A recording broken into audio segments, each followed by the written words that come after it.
Magandang bagay na magkarinigan tayo muli at sa pagkakataong ito, pag-aralan natin at talakayin natin ay ang patungkol sa krus, pang-apat na aralin patungkol sa krus at ito ay patungkol sa right attitude in crossing the new normal. New normal. Ang dapat makaisipan mo sa pagtawid sa krus, pagbabago. Objective, malaman, mahamon ang isipan na mabago para sa pagtawid. Tingnan natin yung kwento muli ng Israel sa pag-alis sa Ehipto.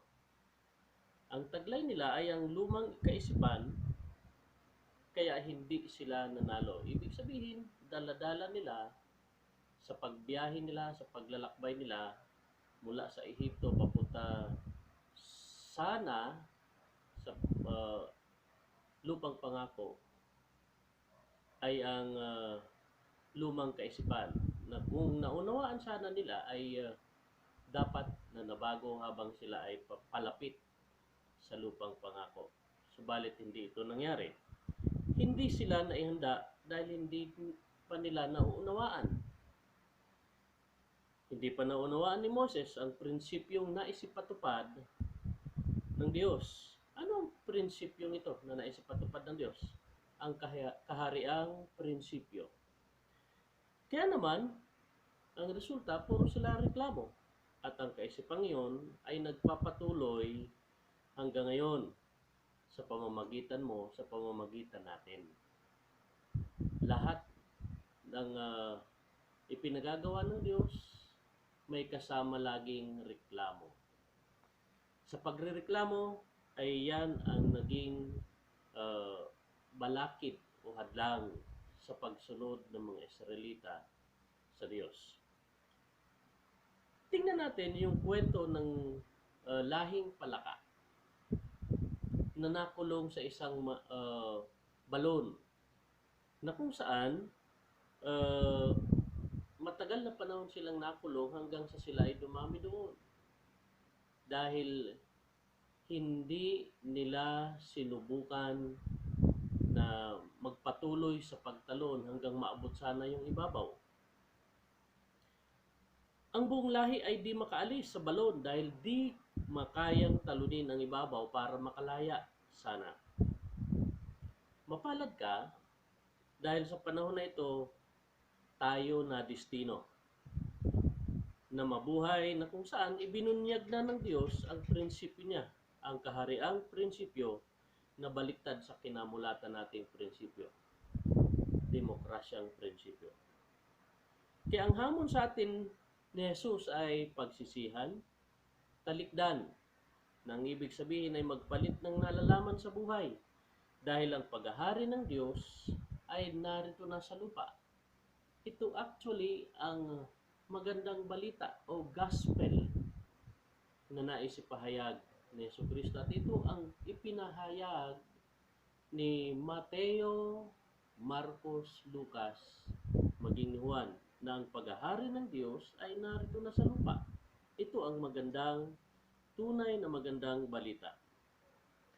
Bilang mga naligtas na, ano ang dapat na kaisipan na natin ngayon bilang mga nakiisa kay Kristo?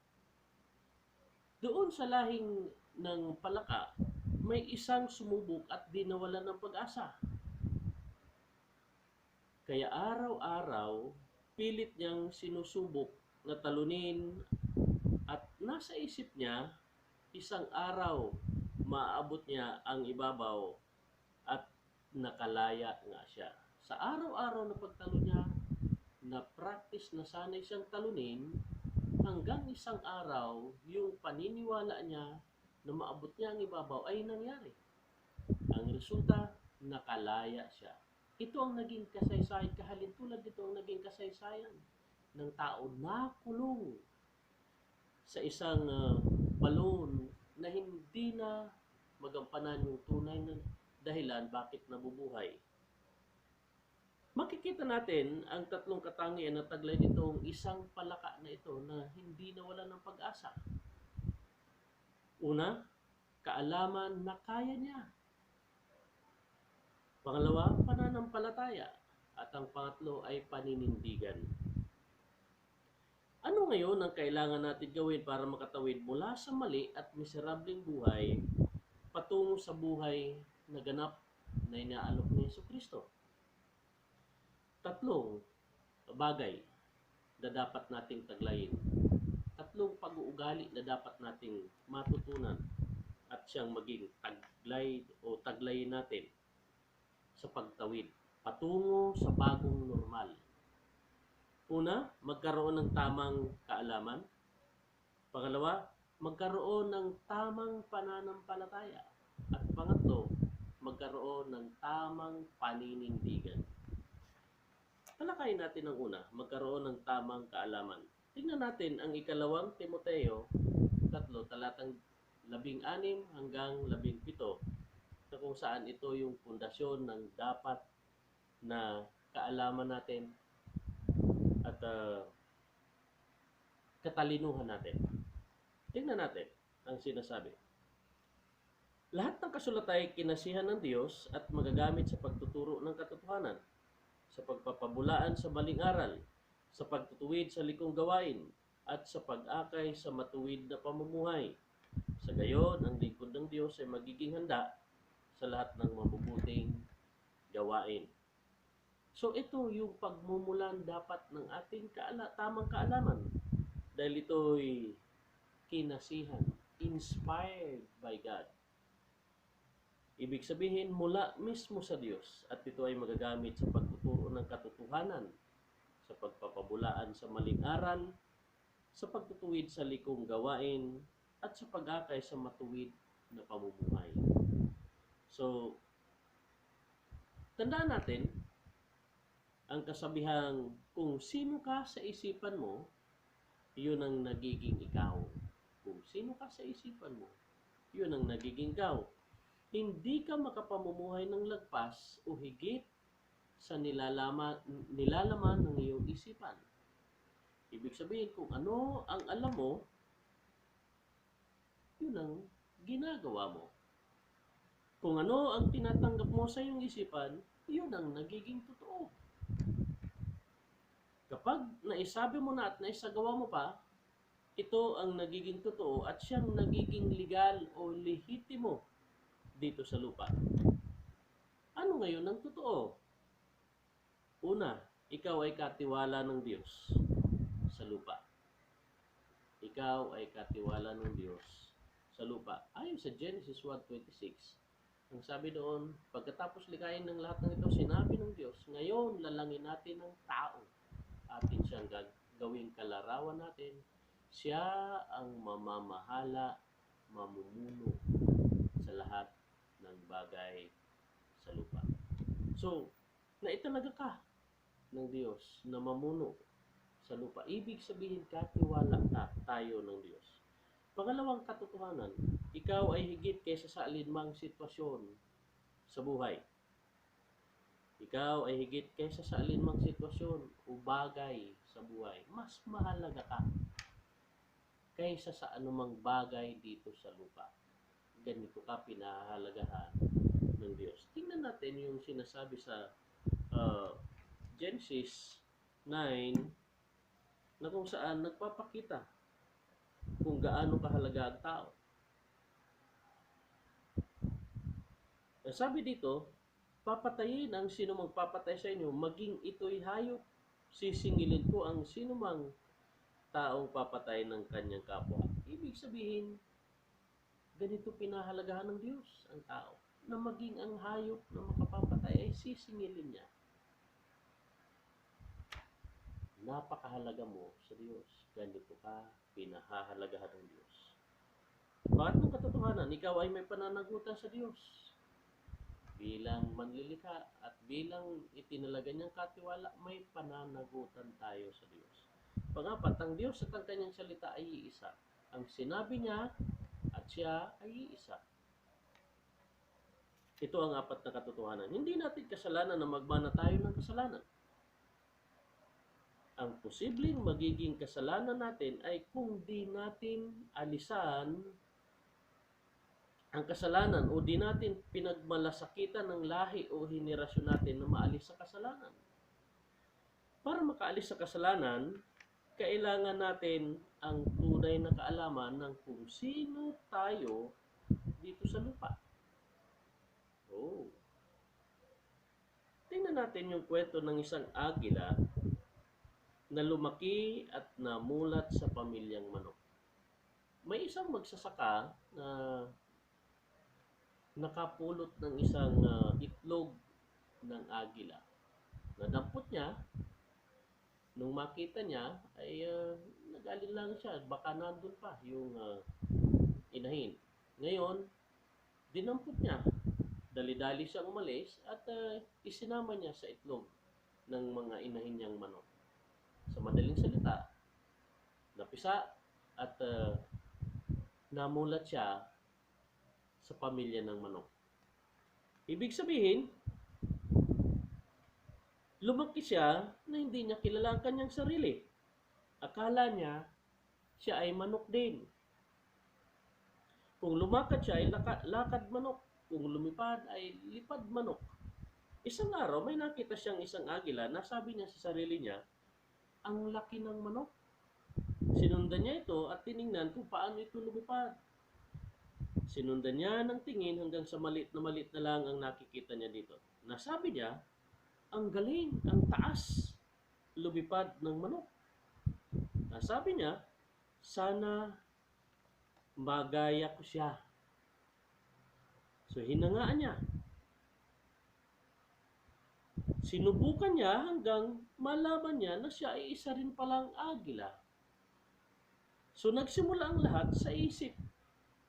Nung malaman niyang siya ay agila, then sinanay niya yung kanyang sarili upang maging agila. So nagsimula ang lahat sa isip. Kaalaman ng totoong ikaw ang siyang magpapalaya sa iyo. Oh. Magkaroon ng tamang kaalaman. Pangalawa, magkaroon ng tamang pananampalataya. John 14:1. Ang sabi ni Jesus, huwag kayong mabalisa. Manalig kayo sa Diyos at manalig din kayo sa akin. Ang pundasyon ng pananampalataya ay kaalaman. Kaya nauna siya. Nauna ang kaalaman. Ang kaalaman at pananampalataya ay magkakabit na salita o mahalaga na maitambal o magkakabit na salita. Ang kaalaman na hindi pinanampalatayanan ay madilim na kaalaman. Kung ano ang alam mo, yun ang pinanampalatayanan o pinagtitiwalaan mo. Hindi mo pagtitiwalaan ng hindi mo alam. Kaya ang pananampalataya ay nakabase sa kung ano ang alam mo. Ngunit, kung alam mo ang katotohanan ni Kristo, pinagtiwalaan ito, at ito ay tinatawag na karunungan. Sa isang salita nito ay moral. Ngayon, kung alam mo ang salita ni Kristo, ngunit di isinasagawa, ito ang kamangmangan. Ito naman na tinatawag na immoral. Alalahanin natin yung kwento ni Pedro nung hinangad niyang lumakad sa tubig patungo sa kinaroroonan ni Jesus. Sinubukan niya ng may pananampalataya na lumakad sa tubig ayon sa sinabi ni Jesus. Nakalakad siya. Nung sinabi niya, Lord, gusto kong pumunta dyan sa kinatatayuan mo. Sabi niya, halika. Nung lumabas siya sa bangka, lumakad siya sa tubig. Habang nakatingin siya kay Jesus, nakalakad siya. Subalit nung iniba niya yung paningin niya, inalis yung paningin niya kay Jesus, siya ay lumubog. Ang sabi ng Biblia, ituon natin ang paningin kay Jesucristo, ang pasimula at ang wakas ng ating pananampalataya. Pangatlo, magkaroon ng tamang pananampalataya. Tingnan natin uli yung Ikalawang Timoteo 4. Ikalawang Timoteo 4, talatang 6. Ako'y iaalay na, dumating na ang oras ng pagpanaw ko sa buhay nito. Puspusan akong lumaban sa paligsahan, natapos ko na ang dapat kong takbuhin, nanatili ako tapat sa pananampalataya. Nakamtan ko na ang korona ng pagtatagumpay. At sa araw na iyon, ang Panginoon na siyang makatarungang hukom ang magpuputok sa akin ng korona. Hindi lamang sa akin, kundi sa lahat ng nananabik na muli niyang pagparito. Si Apostol Pablo ay nanindigan ng tama sa pananampalataya niya kay Kristo dahil sa kaalaman niya kung sino si Kristo sa kanyang pagkakilala. Ihahandog papatay na siya, subalit nanindigan siya, maging kapalit man ang buhay niya. Si Ninoy, tingnan natin, alam niyang papatayin siya pero nanindigan siya dahil siya ay naniniwala na siya ay Pilipino. Ang tanong, nais mo bang mabago ang kasaysayan ng tao? Taglayin mo ang tatlong ito. Una, magkaroon ng tamang kaalaman. Pagkaroon ng tamang pananampalataya. At pangatlo, magkaroon ng tamang paninindigan. Kailangan mong sumailalim sa pagsasanay. Dahil lang isipan natin ang dapat na mabago. Kailangan makita ang tatlong ito bilang bunga, resulta ng pananampalataya mo. Paano sisimulan? Una, alamin ang Christ principle of biblical principle lesson. Pangalawa, leadership principle. Ang sabi, kung ano ang alam mo, yun ang paniniwalaan mo. Kung sino si Yesu Cristo sa pagkakilala mo, yun lang ang paniniwalaan mo sa Kanya. Kung siya ay tagapagligtas mo lang, yun lang ang paniniwalaan mo. Halimbawa, ito ang biblical principle ni Jesus, na siya ay hari. Tama? Kung si Jesus ay hari, ang prinsipyo ay si Jesus at ang kanyang salitang sinabi ay iisa. At ang salitang sinabi niya ay automatikong batas. Kaya sabi sa John 14:1, huwag kayong mabalisa. Then, kapag nabalisa ka, nilalabag mo siya. Tinatanggihan mo siya.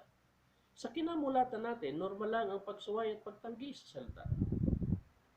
Ito ang kailangan mapalitan at babago sa sistema natin sa isipan. Kung nais mong matutunan itong biblical principle na ituturo ko ng libre, kindly subscribe this channel at write your email at Facebook Messenger sa comment section para isend ko ang student manual bilang copy mo.